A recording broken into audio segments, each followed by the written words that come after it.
Jika dahulu pesakit kanser wanita mungkin merasakan bahawa tiada peluang untuk mereka memiliki cahaya mata. Namun, dengan adanya perkembangan teknologi terkini memungkinkan pesakit kanser untuk meneruskan kehidupan dan mempunyai zuriat sendiri. Ku boleh berjangkit, aku ni virus. Berakit ke hulu, melawan arus. Sakit sikit dulu, tak cukup masa. Wanita hari ini, wanita hari ini bijak mengatur, mengurus mata wataknya. Usahawanti, ibu istri permaisuri. Wanita hari ini di zaman moden masih kekalkan adatnya.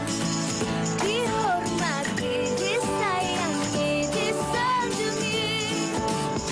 Wanita hari ini.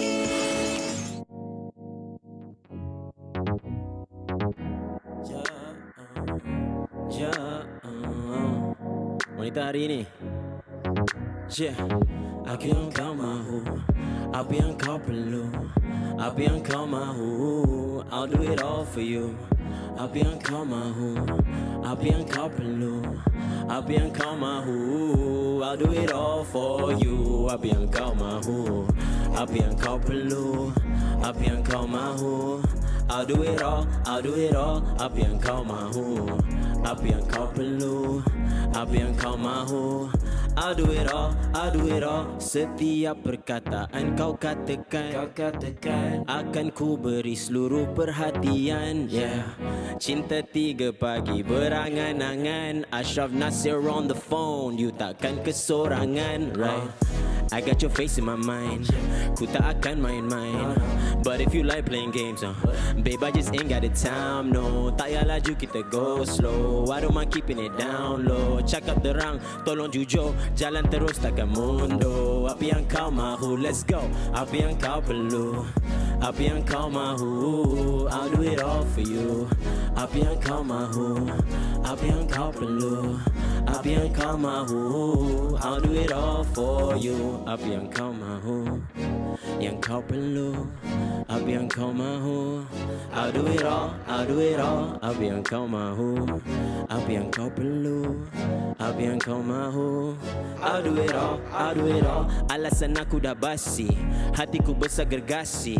I hope you see just what I see. Kau dan aku macam sungguh serasi. Ku takkan cakap lepas ataupun sesekali lepaskanmu.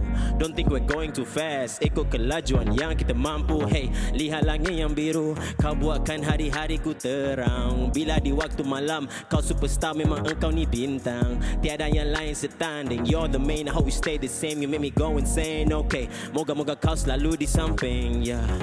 Perasaan tak payah dipendam. Ku tak lalu engkau pilu di waktu malam. Kurang jelas, but aku faham. Hanya mampu dalam lagu yang aku karang. Siaran 24 September bersama saya Segita dan juga Rina dan anda penonton-penonton Wanita hari ini. Kami berharap anda dalam keadaan yang sihat-sihat sahaja. Apa yang anda sedang lakukan sekarang ini, teruskan dengan aktiviti harian anda. Mungkin ada yang tengah masak sekarang ni. Ada bau lah, Rina.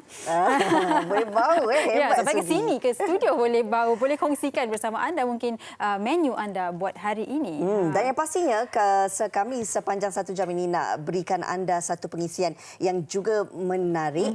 Bagaimana sebenarnya kita nak melihat daripada satu topik berkenaan dengan kesihatan. Tapi kan sebelum tu Sugi, bila kita sentuh hari ini dah 24 September, kira-kira lebih kurang 6 hari saja lagi kita bakal mengakhiri bulan September. Bila masuk bulan Oktober, hari jadi Rina. ke situ pula dia. Sebenarnya bila cerita masuk bulan Oktober ni, saya percaya ramai dalam kalangan masyarakat kita ini sudah pun bersedia untuk kembali menjalankan komitmen masing-masing.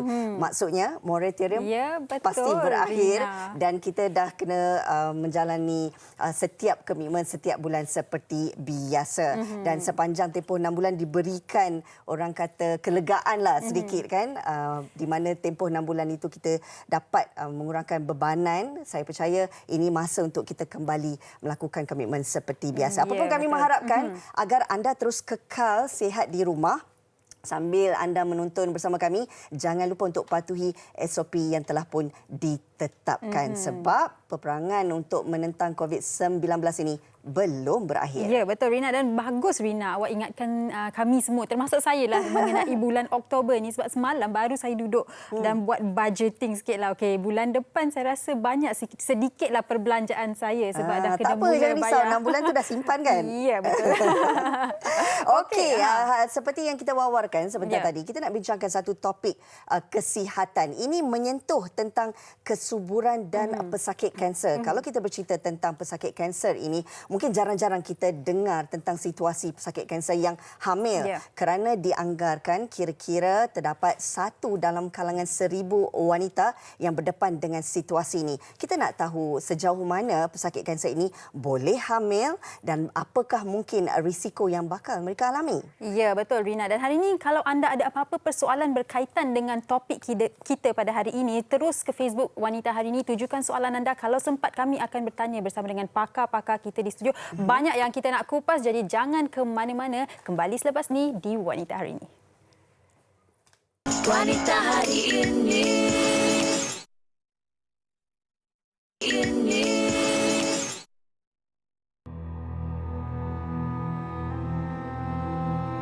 Kanser merupakan salah satu penyakit kronik yang kerap berlaku dan boleh menyerang sesiapa sahaja tanpa mengira umur, jantina dan bangsa. Menurut penerbitan Malaysian Study on Cancer Survival MyScan pada tahun 2018, penyakit kanser merupakan penyebab kematian yang kedua tertinggi di dunia yang menyumbang kepada 8.8 juta kematian di hospital kerajaan dan juga di hospital swasta. Antara komplikasi daripada rawatan kemoterapi adalah masalah kesuburan, di mana ia boleh berlaku ketika rawatan sinaran dengan penggunaan sinar bertenaga tinggi untuk membunuh sel-sel kanser yang boleh menyebabkan kerosakan kepada ovari. Selain masalah kesuburan, kanser juga turut memberi kesan emosi kepada pesakit, terutamanya golongan wanita muda. Jika dahulu pesakit kanser wanita mungkin merasakan bahawa tiada peluang untuk mereka memiliki cahaya mata. Namun, dengan adanya perkembangan teknologi terkini memungkinkan pesakit kanser untuk meneruskan kehidupan dan mempunyai zuriat sendiri.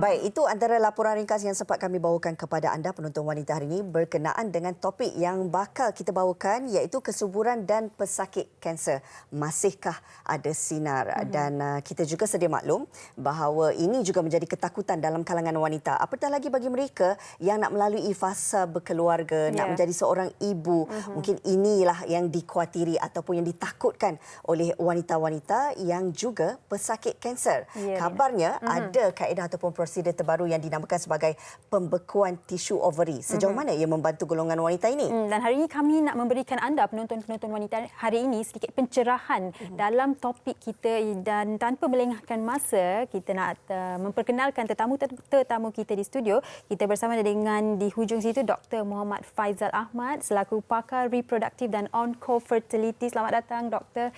Katanya dah biasa ya di Wanita Hari Ini. Okey, dan di sebelahnya pula kita bersama dengan Profesor Madya Dr. Abdul Kadir Abdul Karim, Ketua Pusat Reproduktif Termaju HCTM UKM Ceras. Selamat datang, Prof. Terima kasih. Okey, Prof, sihat ya? Sihat. Okey, dan di sebelahnya Rina. Dan juga bersama kita adik Nur Anis Suraya Sulaiman, baru berusia 25 tahun dan juga merupakan seorang pesakit kanser limfoma. Apa khabar? Alhamdulillah sihat. Okey, baiklah. Kita nak berkongsi tentang topik hari ini. Tadi kita dah saksikan sedikit laporan berkenaan dengan kesuburan wanita dan pesakit kanser. Kita nak tahu sejauh mana golongan wanita yang mengidap kanser ini, adakah mereka boleh hamil? Bagaimana dari segi kesuburan wanita pesakit kanser, Doktor? Okey. Wanita yang mempunyai kanser ini, kita kena tengok kanser jenis apa. Ya, dia ada 2 kategori yang supaya senang kita fahamlah. Dia mempunyai kanser yang berkaitan dengan organ pembiakan wanita atau organ reproduktif ataupun kanser jenis lain lah. Organ kanser darah ke kanser payudara.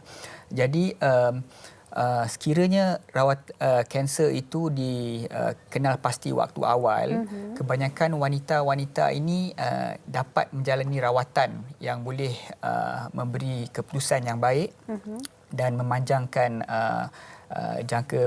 jangka hayat mereka, dan ini memberi peluang untuk mereka berkeluarga. Dan dari sini bila mereka sampai ke tahap ini, ya, wanita-wanita muda ini, keinginan berkeluarga tu sebelum ini ialah sesuatu yang menjadi masalah.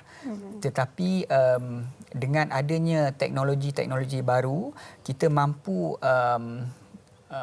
lebih kurang macam menyelamatkanlah, atau kita panggil mempreserve kesuburan yang wanita tersebut. Baik.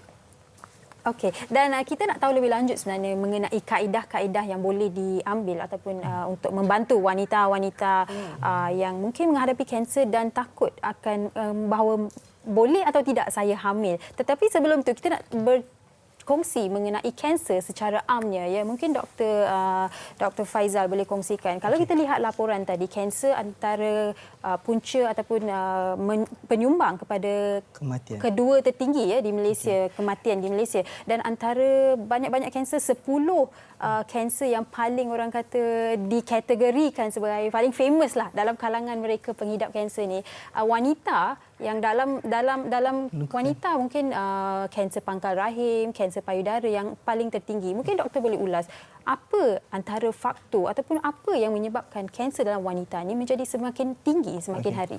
Sebenarnya kalau kita tengok laporan MyScan ialah laporan yang G2 lah, yang dikeluarkan oleh Kementerian Kesihatan Malaysia, yang terbaru lah 2018 lah.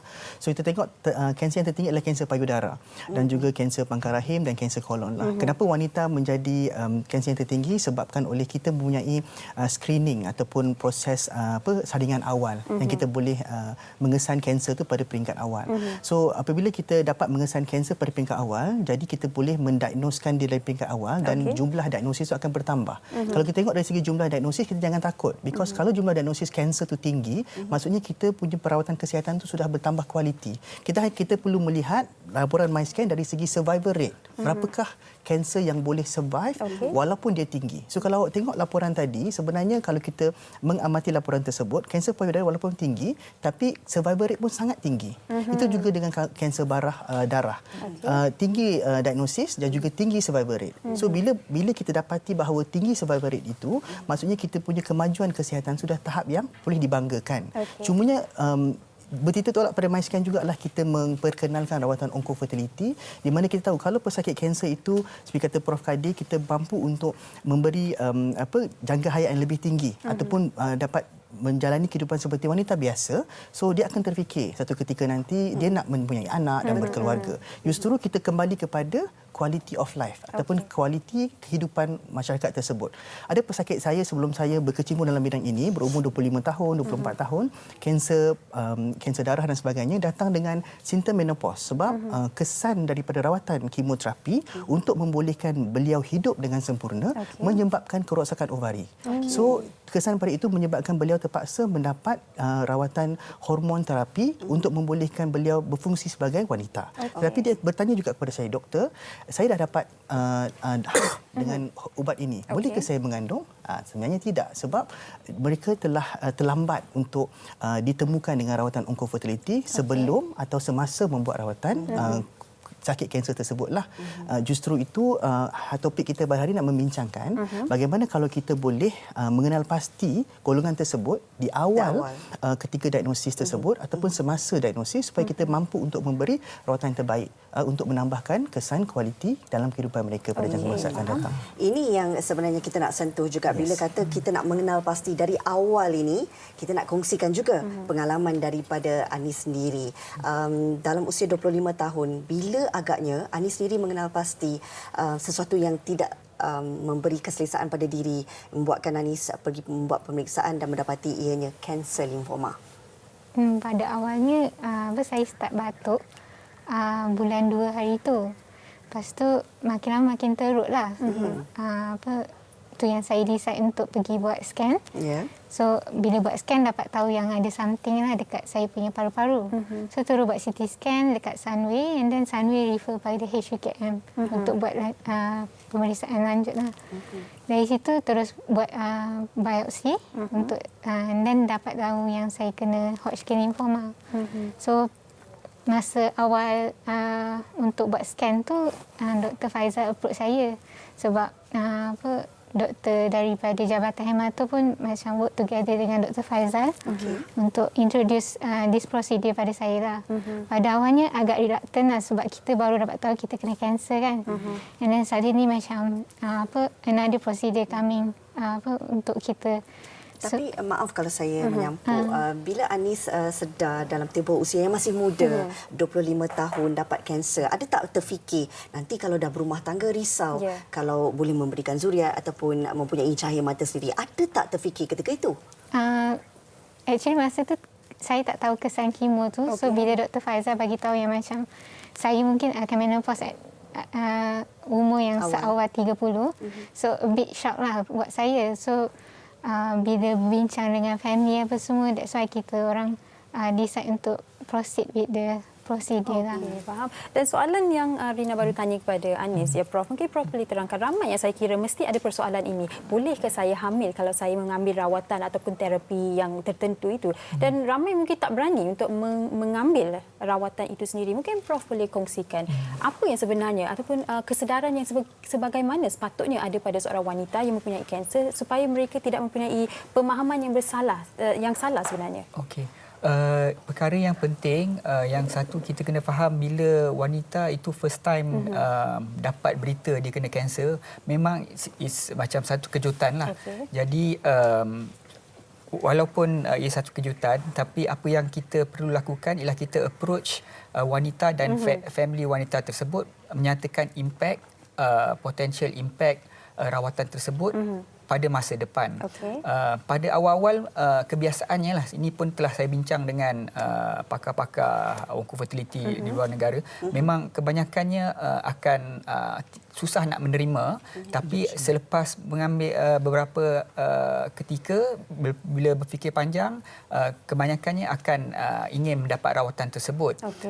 Dan biasanya rawatan yang kita tawarkan ada beberapa jenis, dan sebenarnya kita akan berbincang dengan doktor yang merawat kanser tersebut, kanser jenis apa, rawatan jenis apa, dan tahap mana atau berapa segera perlu diberi rawatan tersebut. So faktor-faktor ini baru menggunakan faktor-faktor ini baru kita akan berbincang dengan pesakit tersebut dan menggunakan kriteria-kriteria tertentu untuk menilai sama ada sesuai atau tidak sesuai untuk diberikan rawatan fertility preservasi. Dan kalau kita lihat sebenarnya apa yang disentuh oleh Prof tadi berkenaan dengan faktor-faktor, kan, saya nak mengambil perhatian di sini bagaimana pula bagi mereka yang dari segi faktor usia dan dari segi kesuburan. Kalau kita lihat kebanyakan golongan wanita ketika ini mungkin ramai yang mendirikan rumah tangga dalam usia yang lebih lewat, dan banyak juga pesakit-pesakit kanser yang mengidap kanser ini dalam usia yang lewat juga. Adakah ini turut mengganggu kesuburan mereka? Ya. Suka saya tambah sikitlah yang Prof Kadir bagi tahu tentang kaedah dan cara-cara. On top of that yang mengenai usia juga. Kalau kita tengok kaedah dan juga usia memang memainkan peranan yang sangat tinggi lah. Untuk kes adik Anis, usia yang muda, memang kita akan mengatakan bahawa kaedah yang terbaik adalah ovarian tissue lah, berdasarkan kanser, kaedah rawatan dia dan juga usia beliau.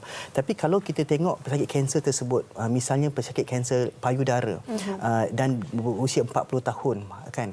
Jadi kalau kita melihat dengan usia, kita akan memberi kaedah lain daripada ovarian tissue ini, iaitu kita akan memberi kaedah kalau dia dah berkahwin, ialah embryo cryopreservation, iaitu pembekuan sejuk beku embryo yang melibatkan pencantuman sperm dan juga telur beliau.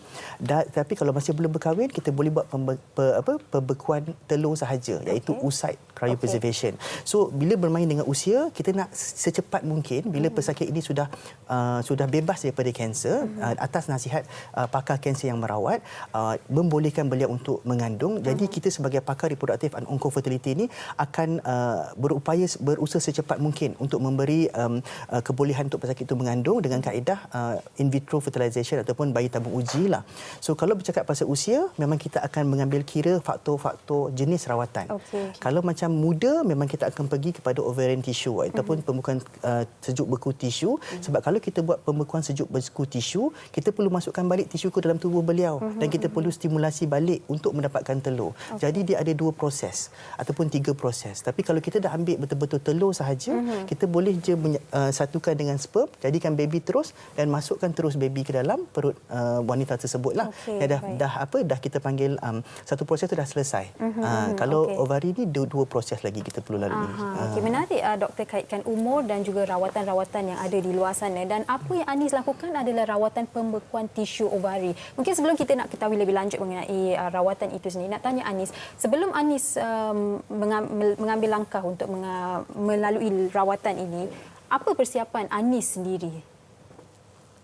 Persiapan dari segi mungkin mental ataupun Anis sendiri, sebab benda ni baru, nak dapatkan sokongan daripada keluarga. Sebab benda ni baru kan, so saya banyak refer pada Dr. Faizal lah.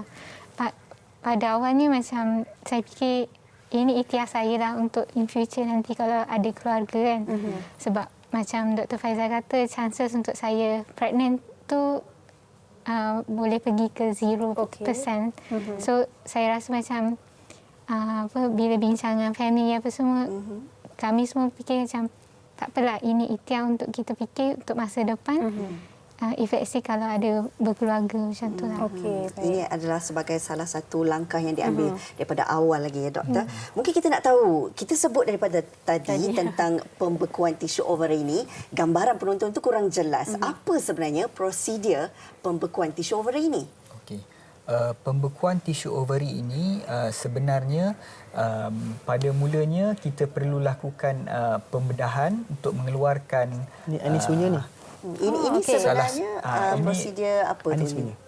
Ini adalah prosedur yang disaksikan adalah prosedur di mana kita mengeluarkan salah satu daripada tisu ovari ataupun kilang telur sakit yang di sebelah kanan, kita keluarkan menggunakan kaedah laparoskopi. Sejurus selepas kita keluarkan ovari ini, kita akan terus simpan dan terus bawa ke makmal untuk kita proseskan.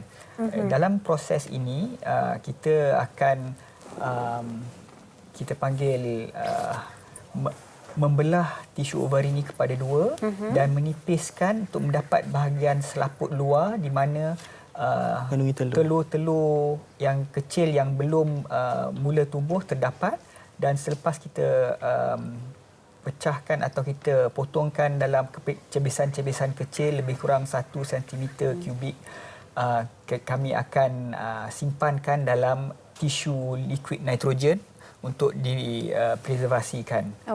Baik. Dan mungkin doktor ataupun Prof juga boleh kongsikan berapa lama tempoh yang diambil untuk proses ini sendiri, dan apa mungkin ada yang bertanya, ada kesan sampingan ke kalau saya mengambil langkah untuk menjalani rawatan ini? Mungkin Dr. Faizal? Apa yang kita tengok di visual memang proses pembekuan tisu ovari. Kalau ikut proses itu sendiri, laparoskopik, pembedahan laparoskopik yang dibuat oleh pakar bedah tu, which is kita sendiri adalah dalam 30 minit. Untuk proses tisu ovari another 1 jam ke 2 jam lah, bergantung kepada complexity of the tissue. Sebab kita nak betul-betul nipis, senipis kulit bawang, bukan iman saja. Tisu ovari kena nipis supaya dia tidak mengganggu proses pembekuan. Kalau dia tebal sangat, kalau kita masuk ke dalam liquid nitrogen, dia akan menyebabkan crystallization atau menyebabkan kerosakan tisu.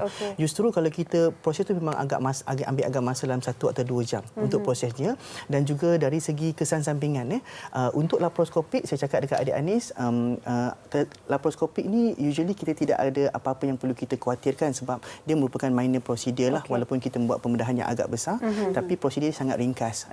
Dia akan ada kesan sampingan seperti pendarahan kecil, sakit dan juga luka dekat tempat pemotongan tersebut, jangkitan kuman yang biasalah. Tapi dari segi kekurangan hormon tu tidak berlaku kerana dalam ovari kita mempunyai 2 ovari. Kalau kita membuang 1 ovari pun masih ada 1 ovari yang masih lagi berfungsi. Akan tetapi pesakit kanser yang sedang melalui rawatan kemoterapi kemoterapi, mereka akan juga merasai kesan begitu seperti panas, rambut gugur. Itu memang disebabkan oleh ovari itu tengah terjejas fungsinya disebabkan oleh kemoterapi. Jadi kesan sampingan secara direct untuk kita buat proses tidak terasa lah. Dari segi penyimpanan pembukaan tisu ovari ini, berapa lama sebenarnya tempoh ia boleh disimpan? Okey. Kaedah yang kita guna adalah kaedah vertifikasi tisu daripada Jepun lah, yang mana kita bawa ke Malaysia kerana dia merupakan negara Asia yang mempelopori bidang onkofertiliti di Asia. So dari segi data yang kita ada ialah dalam 10 tahun ke 20 tahun sebenarnya. Sebab bila saya belajar di Jepun, dia memang ada bayi yang berumur 18 bulan yang melalui kaedah ini. So kalau kita cakap 20 tahun, bayi itu mungkin lepas 20 tahun dia dah boleh transfer lah. Sometimes dia dalam konteks ni memang data masih lagi dikumpul, tapi sejauh mana kita boleh nampak di negara Eropah kadang-kadang 20 ke 25 tahun pun masih lagi mampu berfungsi. Cumanya problem yang kita dapati sekarang adalah pengumpulan data ketika kita mencairkan tisu tersebut dan masukkan balik kepada tubuh pesakit. Bagaimana penerimaan kembali tubuh terhadap tisu yang telah disejuk beku. So setakat ini dalam 30 ke 40% kandungan yang boleh dihasilkan. Ini bagi kita sangat baik untuk pesakit kanser. Dan mungkin doktor atau Prof boleh terangkan, sekiranya seseorang itu sememangnya sudah ada kanser dan telah melalui kemoterapi ataupun rawatan radiation, bagaimana ataupun bolehkah mereka masih mengambil langkah untuk melakukan rawatan pembekuan tisu organ ni? Sekiranya mereka telah pun menjalani rawatan, kita biasanya tengok di tahap mana, berapa lama mereka telah selesai rawatan dan adakah fungsi pada ovary itu lagi. Tapi kebiasaannya kalau saya cakap pasal senario sekarang lah, kebanyakan pesakit yang saya jumpa di klinik kesuburan saya, pesakit kanser, semuanya telah selesai rawatan. Jadi dia memberi kesukaran kepada doktor yang merawat kerana fungsi kilang telur tu hampir tiada. Jadi bila sudah hampir tiada, mungkin sudah agak terlewat. Yang itu benda yang sangat penting yang saya ingin sampaikan sebenarnya ialah kesedaran itu sendiri. Pasal kalau kita tengok current situation, semua datang pada tahap yang terlambat dan kita ingin mempromot ni supaya sebelum menjalani rawatan yang boleh menjejaskan fungsi kilang telur itu, mereka berjumpa dengan doktor pakar atau mendapat rujukan supaya perkhidmatan ini dapat ditawarkan.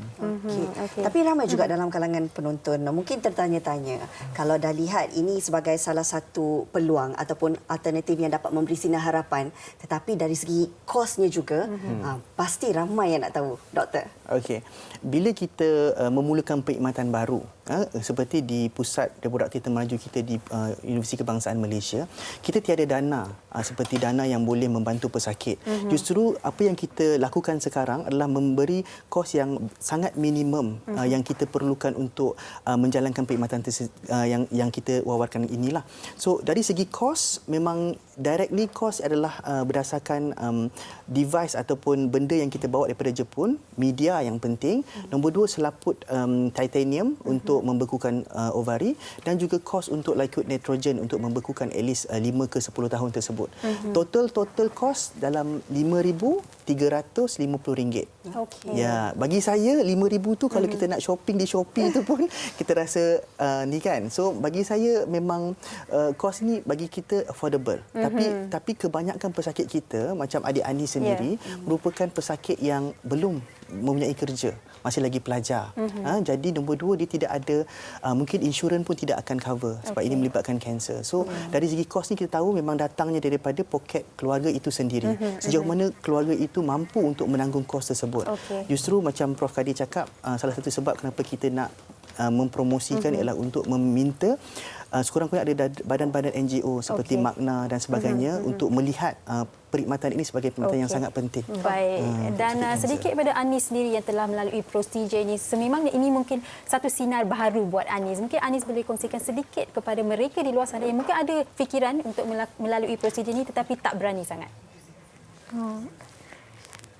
Saya lebih kepada macam kita fikir ini satu ikhtiar untuk kita dapatkan orang panggil zuriat. Yes, sebab macam mostly kalau orang cakap kalau kita kena kanser waktu muda ni, chances untuk orang berkahwin ke atau untuk dapat zuriat tu very low. So kita anggap ini ikhtiar and then tawakal pada Allah, and then prosedur yang dilakukan tu dilakukan oleh pakar kan. So kita orang kata put trust pada doktor and leave everything to Allah lah. InsyaAllah, mudah-mudahan. Baik, sedikit nasihat daripada Prof sendiri untuk penonton kita di luar sana berkenaan dengan apa yang kita bincangkan ini. Mudah-mudahan dapat membuka mata mereka di luar sana. Okey. Nasihat saya ialah jika untuk pesakit yang baru dikenal pasti mengidap kanser, kita perlu think positif dan melihat masa hadapan lah. 5 years, 10 tahun, 20 tahun di down the line lah kita panggil. Dan apa kita punya vision, walaupun memang pada awalnya memang satu berita yang memang agak terperanjat ataupun mendukacitakan, tapi kita harus membuat planning lah, kita katakan planning, dan tak perlu takut ataupun risau untuk mendapatkan rawatan baru kerana semua ini dilakukan oleh doktor pakar. Okey, baik. Saya kira apa yang dikongsikan oleh Anis, Profesor dan juga doktor sememangnya membuka mata penonton-penonton wanita hari ini, dan terima kasih kami nak ucapkan sekali lagi kepada Dr. Muhammad Faizal Ahmad, Profesor Madya Dr. Abdul Kadir dan juga Anis. Terima kasih semuanya. Mudah-mudahan ia memberi manfaat kepada kita semua dan kita lebih faham tentang kaedah pembukuan tisu ovary ini yang mampu memberi sinar baru kepada pesakit kanser yang ingin hamil. Kita berehat sebentar, kembali selepas ini di Wanita Hari Ini. Wanita Hari Ini.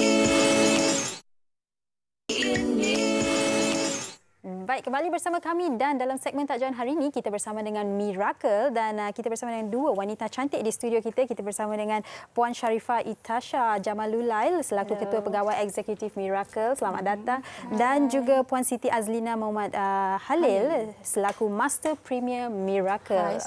Okey, hai. Okey, baik, kita nak tanya Puan Itasha mengenai Miracle sendiri yang saya kira sudah 5 tahun ya dalam pasaran. Betul. Mungkin Puan Itasha boleh kongsikan bersama dengan wanita penonton wanita hari ini lebih lanjut mengenai Miracle. Thank you, Sugita.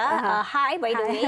Assalamualaikum semua. So, very exciting nak ceritakan tentang Miracle. As you mentioned, kita dah 5 tahun di dalam pasaran sejak 2015 lagi, merupakan jenama produk penjagaan kulit. So, selama 5 tahun ni kalau bercakap tentang Miracle, 2 hero produk yang sentiasa diminati ramai adalah Miracle Gemstone Facial Serum and Facial Cleanser yang bahan asasnya daripada batu permata. So, kita ada Miracle Gemstone Formula ni yang mempunyai ekstrak batu permata seperti belian, mutiara, batu delima dan 21 lagi bahan-bahan yang sangat bagus untuk kulit wajah.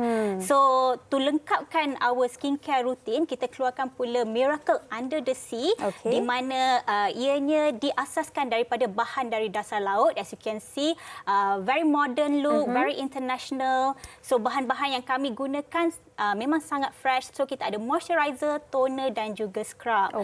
So, bercakap tentang Miracle ni, for us, we believe in sustainability. So, produk adalah yang paling utama untuk kita. So, we believe produk perlulah yang sangat bagus, menepati cita rasa customer kita.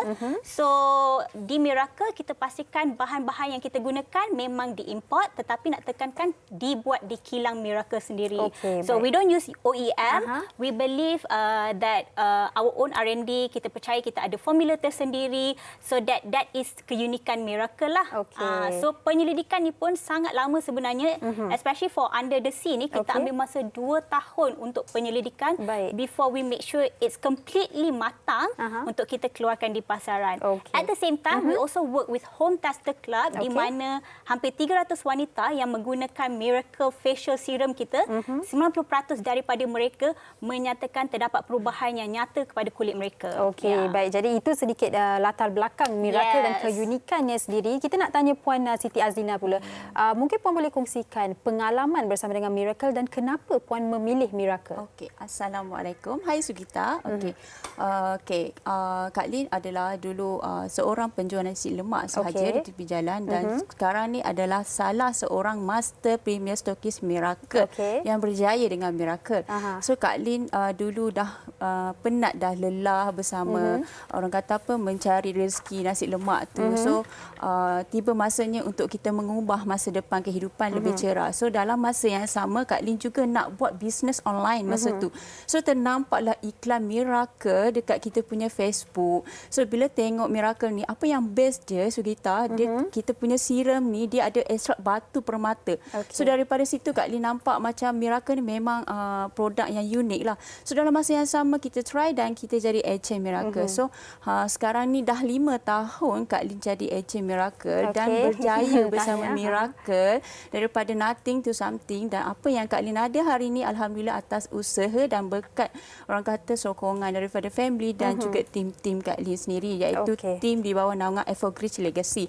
Dan Kak Lin dianugerahkan 3 tahun berturut-turut menjadi Miss Miracle, iaitu penjualan tertinggi dalam setiap tahun. Bukan tu je Sugita. Kak Lin juga banyak. Kak Lin juga memenangi Mercedes-Benz tahun lepas daripada Miracle. Dan tahun ni HQ Miracle nak bagi lagi gempak punya reward, iaitu kereta Porsche Cayman dan juga Mustang. Dan Kak Lin harap tahun depan dan Kak Lin akan bawa pulang kereta Porsche daripada Miracle secara cash.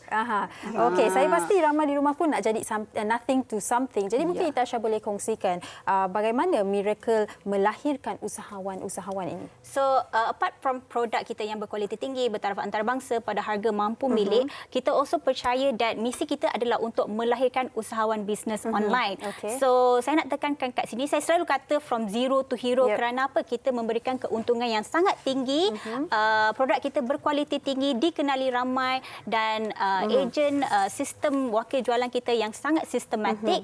So inilah kriteria yang perlu anda cari apabila anda mahu mulakan bisnes online. Dan saya selalu nak tekankan, saya sebenarnya nak cari mereka yang muda-muda kerana bagi saya umur 18 tahun ke 25 tahun ni mereka lebih peka tentang bisnes. So once they grow older, inilah cara diorang menjana income. So tonight actually di kesempatan ni lah before move on to Kak Lin, tonight actually pukul 9 malam kita ada Facebook live di Miracle Facebook, di mana kita akan berikan tawaran terhad. So tak sempat nak cerita semuanya. So kalau anda nak lebih tahu untuk kempen 7 bulan The Rising Star of Miracle kita, see you tonight 9 o'clock di Miracle Facebook. Jadi itu kempen The Rising Star of Miracle untuk tahun 2020 ini. Sesuatu yang luar biasa. Mungkin luar biasa tu menang kereta secara percuma. Boleh nampak video ni. Inilah kereta-kereta percuma yang kita akan berikan. 100% percuma. Tak perlu loan bank. Nama kereta, nama mereka. Hanya bermodalkan 448. But anyway, for more information, jumpa malam ni 9 malam. Baik. Sedikit daripada Kak Lin sebagai seorang master premier Miracle sendiri. Kalau sesiapa yang nak buat bisnes, tak tahu nak buat bisnes apa sekarang ni, joinlah Miracle. Miracle terbukti, bukan sahaja janji tapi terbukti dan terkesan. Memang kesan. So sesiapa yang nak buat bisnes online Miracle, boleh kontak Kak Lin di nombor di bawah ni dan juga di Facebook Siti Azlina Lin. Kalau once you dah jadi ejen Miracle di bawah naungan Evergreen Legacy, di mana di bawah Kak Lin akan guide daripada A to Z. Baik. Terima kasih banyak-banyak Sharifah, Itasha dan juga Kak Lin ataupun Siti Azlina. Baik, anda di rumah jangan ke mana-mana, kita saksikan persembahan daripada Ashraf Nasir. Silakan.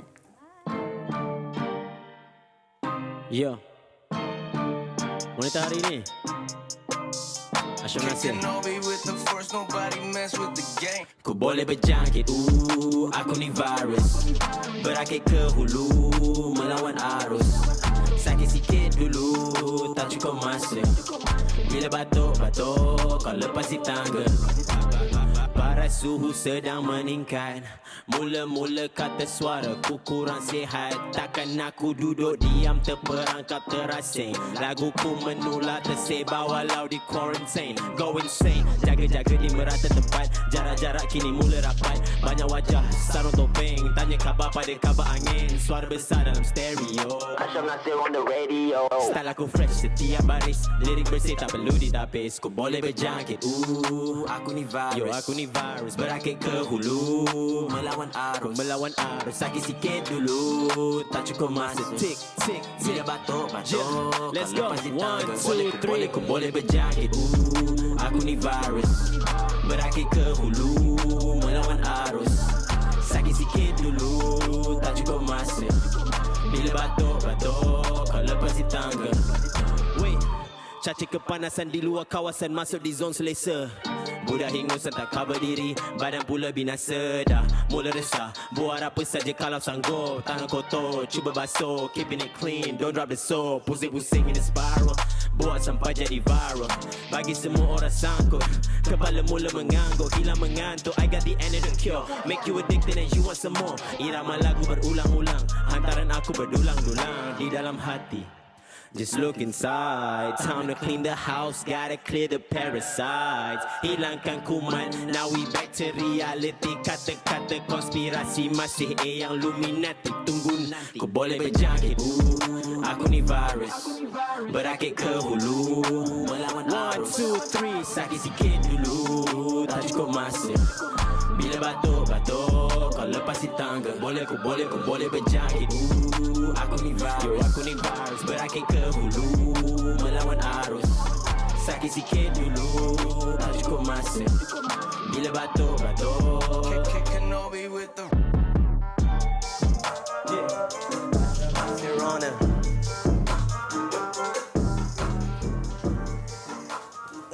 Aku ni virus, kata Ashraf Nasir. Apa khabar, Ashraf? Sihat, Alhamdulillah. Okey, ini mungkin ramai dalam kalangan penonton wanita hari ini kurang mengenali siapa Ashraf Nasir ini. Jadi kita perkenalkan diri dulu.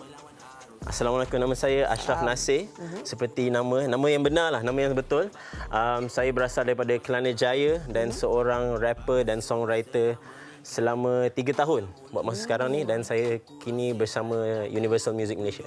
Okey, cara cakap pun memang menunjukkan anda seorang rapper. Oh, cara cakap Cara cakap pun dah ni. Okey, kita nak tahu dari segi lagu baru Virus ini, apa cerita di sebaliknya? Sebab awak mengaku dalam lagu tu, aku ni virus. Okay, so lagu Virus ni sebenarnya tak nak dipersalahkan oleh, saya tengah cakap pasal situasi sekarang, COVID-19. So, ini merupakan single pertama saya to the masses lah. Like my first introductory song.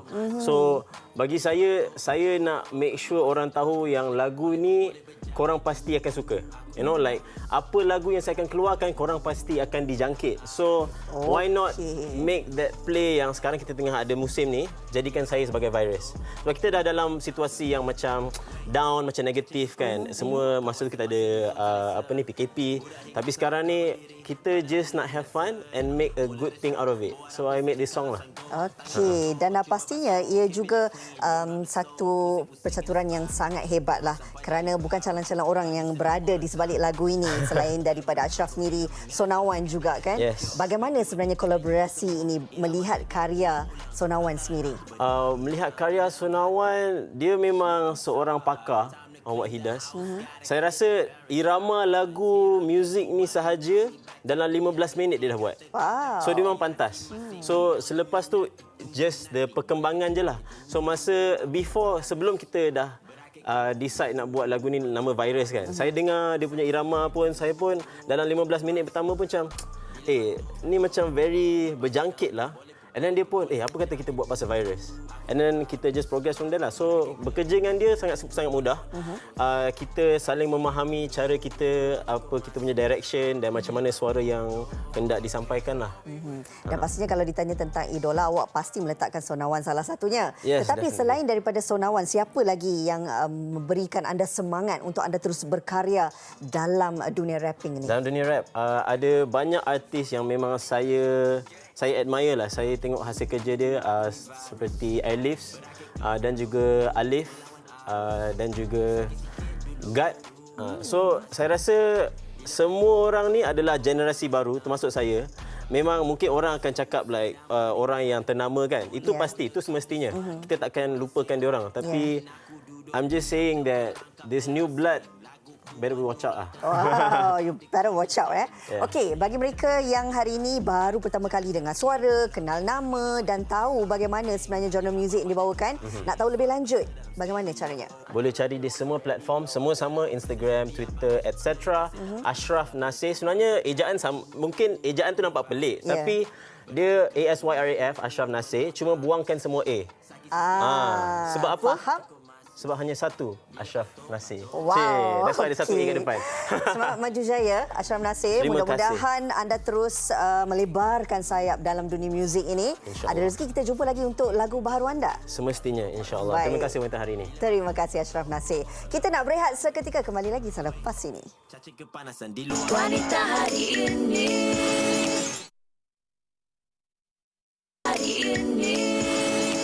Okey, baik. Kembali bersama kami di Wanita Hari ini dan kita dah pun sampai di penghujung siaran hari ini. Cepat saja masa berlalu. Sangat. Ya, Rina, saya pun dah lapar. Awak pun pasti lapar kan? Perut berbunyi. Okey, dapat kita lepas ni kita makan. WHI akan kembali esok dengan satu lagi topik hikayat perkahwinan iaitu penipuan dalam rumah tangga. Esok anda akan bersama dengan Fiza Sabjahan yang merupakan penerbit hari ini dan juga Sugi sekali lagi. Ya, jadi jangan lupa saksikan WHI esok dan terima kasih. Jumpa lagi. Bye-bye.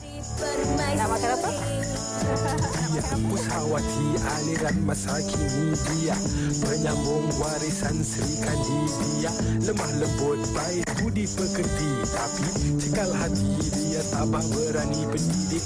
Puteri dalam hal jati diri dia, permaisuri kepada si suami, kepada anaknya dia ratu di hati. Tunggak keluarga, kalau bukan dia siapa lagi? Wanita hari ini bijak mengatur, mengurus mata wataknya. Usahawati, ibu istri, permaisuri. Wanita hari ini di zaman moden masih kekalkan adatnya. Dihormati, disayangi, disanjungi. Dia usahawati aliran masa kini dia, penyambung warisan Sri Kandi dia, lemah lembut baik budi pekerti, tapi cekal hati dia tabah berani pendidik. Puteri dalam hal jati diri dia, permaisuri kepada si suami, kepada anaknya dia ratu di hati. Tunggak keluarga, kalau bukan dia siapa lagi? Wanita hari ini bijak mengatur, mengurus mata wataknya.